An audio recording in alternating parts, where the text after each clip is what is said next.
Late last week, the gang over at Brownsville Public Utilities, they sent out information on a strategic plan for the next 5 years. Mark Dombroski is Assistant GM and Chief Operating Officer for BPUB. Welcome back to the studio, Mark. Appreciate you coming from Brownsville, being with us in the studio. All right, my brother. So just a quick read of the points that you provided. Of course, addressing issues on customer service, but I want to go to the technology side of it, either water or power. What do you think is, what's the plan over the next 5 years as far as improving the technology or bringing in new equipment? Right. Thanks for having me again this morning here. So really, at BPUB, our whole mission is to serve our customers. And so whether it's water or power, the idea of technology and technology investments is how do we best serve our customers? And you know, software and hardware are getting really expensive nowadays. So we have to be very deliberate in what we purchase and what we use to help serve our customers. And that's really what the strategic plan is about. All right. Will there be more spending on power generation, more spending on water equipment, or what's the plan? So it's everything from the interface that our customers have on the internet. A lot of our customers are younger folks. They want to use apps. They want to use this software. They don't want to call our customer service. So very aggressive on meeting customer service issues related to all that. It should be as easy to do business with BPUB as it is with Amazon, right? There we go. I would hope so. That's our goal. Yeah. Right. But we need the power now, not tomorrow morning in 24 hours. Right. Yeah, there we go. So we do have efforts both to optimize our water supply and increase our power supply. And so those are both big investments. And on the water supply, it's to try to reduce our dependency on the Rio Grande. And so we're looking at indirect potable reuse. We're looking at expanding our desalination efforts. And of course, conservation on the water side. We think all of that will help. Right now, we just completed our wastewater master plan. And we have enough water resources to serve our community through about 2045. Mark Dombroski is the Assistant GM, COO for Brownsville Public Utilities. And how many customers do you have? Like let's start with the water side. Millions of gallons per day, things like that. Some of the basic statistics. We have about 55,000 water customers. And we use close to 20 million gallons per day. And some of those are large industrial customers, right? They're not just all households. 20 million per day. And I asked this off air. We've had conversations with the Economic Development Chief, Gilbert, at Brownsville. Right. We have conversations with the hardworking gang over at our port, the Rio Grande Valley Port of Brownsville. And on the horizon, just amazing projects. And I asked you to confirm, you're part of the conversations because, well, they ask for water. Some of these projects are very thirsty, high-tech, very hungry when it comes to power as well. So do you think all these projects that are on the horizon, do you think we could meet the demand, the impressive demand for power and water? Or do some of these players proposing to bring in their own power generation to, meet their demand and, of course, try to minimize the load on the local population? What do you think? So we work very closely with both the Port of Brownsville, Gilbert Salinas over at GBIC and BCIC, as well as Cameron County and the city. And so as these customers come in, we do that strategic planning with them. As I pointed out, we're comfortable that we can provide the water that these industries need as well as the power, but it really requires regional planning. So we work with ERCOT to make sure we have enough transmission lines coming in to import power when we need it. We're working to expand our existing power portfolio that is producing power here in the valley, both from dispatchable resources like natural gas as well as renewables. We have a lot of wind down here. So that's the easier solution, right, on the power side, because they could bring in their own windmills to generate power. They could bring in dig a big hole, put a bunch of batteries in there as well. They could probably solve some of their. You can always build more power. It's always hard to build more water. That's true.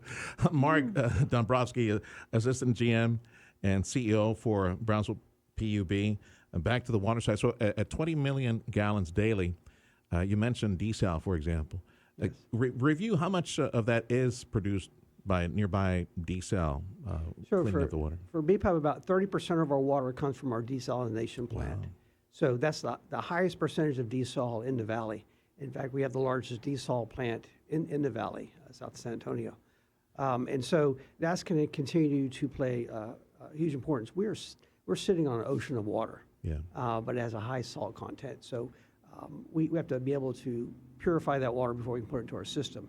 And that's expensive, both in terms of building the plant as well as the amount of electricity it takes to use reverse osmosis is one of the technologies we use. All right. So, it takes power to create water, and you have to have water to have power. Because you mentioned potential expansion in the future of the desal capability. If you're at 30% now, is there a goal to hit 35, 40% in future, or maybe another desal engine nearby or something like that? So our next big project that's we're already getting some grant funding and is for our indirect potable reuse, which is rather than taking our effluent discharge, that's actually cleaner than the Rio Grande River, but taking that and rather than discharging it into eventually Lake Martin, but sending it back into our water plant and using it, that would give us another 30%. So that'd be 60% of our water we could get without depending on You're the talking river. about reuse. We've touched this Reuse, before. that's correct. Reuse. Reuse. Yeah. Pay attention, boy. Pay attention. That's flush, right? Sure, but Down the sinks, and then reuse somehow. sure. Yeah. Sergio, we're at the far end of the Rio Grande River. It's all been reused. Yes. So, I thought we have El Paso, Eagle Pass, the Rio, Laredo. Yeah. Stinky. Yeah. So. And we're at the very end of the Rio Grande. So, yeah. And you mentioned that reuse water, the technology is that it's cleaner at the outset when you It start is. working. So we do an clean it up. excellent job of purifying the amazing. water before we discharge it into the environment. Yeah. So why not reuse it? And it doesn't count against our water rights. And it's surface water. It's easy to treat. So it just makes sense. What are the next, if you could review again, the next big projects, either brick and mortar or new technology coming down here when it comes to water? Can review any of the desal or reuse technology that are in the very near future. Right. Yeah. So the next project we are working on is indirect potable reuse. Okay. And after that, it's expansion of our SRWA, or Southmost Regional Water Authority, the desal plant there. Okay. So those are our two new big sources. Now you mentioned we have an ocean of water on the desal side, but it's not ocean water. It's a you punch a hole in the ground, so it's water beneath our feet still. That's correct. It's water that's filtered through the ground. It's below us. It's shallow water, only 250 to 300 feet depth of our wells, but it does pick up a lot of salt and minerals and metals, and so you have to spend the time and the money to purify it. Does the extraction of that water and that pressure that's beneath us, does it in any way affect us above several hundred feet, where maybe you see a little bit of shrinkage or sinking of some of the land as a result of all the water that we're taking out? Is that even I don't believe possible? so. The water, as I said, it's very shallow, and when we rotate the wells, we have 20 wells we draw from. They recharge pretty quickly, Okay. and so that water replenishes itself pretty quickly. It's not really a cavern. It's in the ground, the sands in the soil. What happens to the residue from the desal, all the stuff that is taken, all the salts and minerals? What happens to all that? Right. So we do have a canal. We have a permit from TCEQ, and we discharge that into a canal that flows out again to Lake Martin. And in fact, we have a report from about 20 years ago that indicated that although it has a high salt content, it's less than the Gulf, and it actually is replenishing the environment of where it's being discharged into. And so it's actually beneficial for our community. Well, that was going to be my next question. If it actually had a secondary use to it. So, and for the environment, it's good for whatever marsh or Birds, the fish, birds, the things like reptiles that depend on the marsh. It's helping them. It's keeping Lake Martin full. Mark Dombroski, Assistant GM, COO of Brownsville PUB. They came out with several points, a 5-year plan on how they're going to address customer service issues and some of the technology improvements over the next 5 years for BPUB. On the reuse side that you mentioned, how much, once you put into place the new technology on reuse, how many gallons per day will it provide you, that reuse?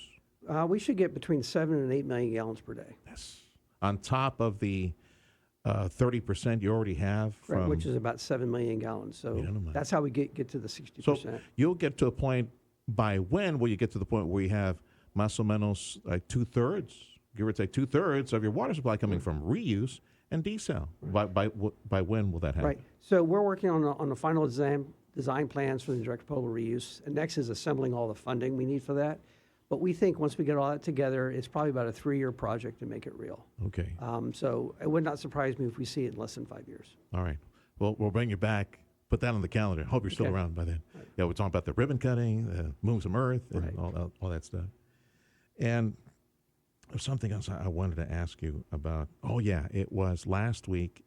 Hidalgo County sent out a press release on some water development projects. And might have been, they sent out a press release. They got some state money, grant money to help them. Did you get some grant money recently that was announced by state entities on water for some of your projects? We do. So we're frequently applying for grants through the state and federal government. Our Water Development Board, I think was the money they got. Right. last So there's week. Water Development Board, there's Texas Commission on Environmental Quality, there's also federal dollars. And Vicente Gonzalez was also able to assist us in getting some funding on that side. And so we are always looking for opportunities. That's part of our strategic plan, is to find those funding sources to make it more affordable for our customers. The growth in the area as a result of, we're the exception. We're not the norm, and it's good. It's a good problem to have. I'm sure that you all on the infrastructure side Right. have your challenges. I keep going back to what you all said 2 weeks ago. Brownsville, McAllen as a region, as a market, Right. number 10 in the nation. One-way trucks. We're Boomtown, USA. Yeah. That's got to put some stress. So you're 20 million gallons daily now. Have y'all looked?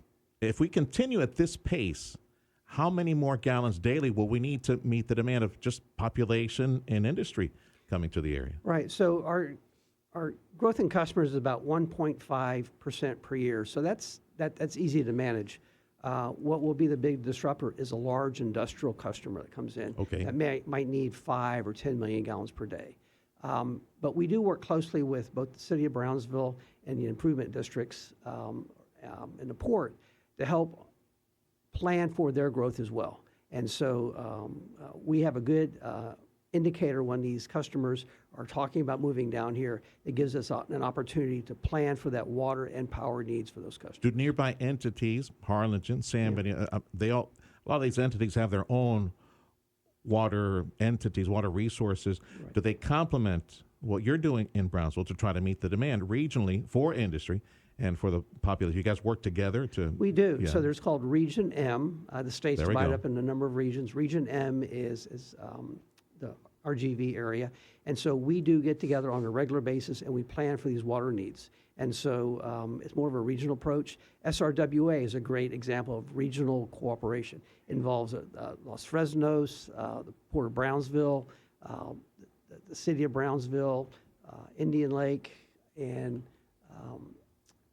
municipal utility district covers the Rancho Viejo area. Okay. So it is a number of governmental entities that got together and built that plant, and it serves all of those communities. And they're part of that conversation, that strategy to meet the demands of industry knocking at our door. And I say this because, for me, just a bystander, somebody, a fan in the stands, I'd like to know that we're talking with each other, and we got that synergy, and we're ready to meet the demands. So I would love those jobs for our families, our adults, and our babies here in South Texas. I'd love to host all of that.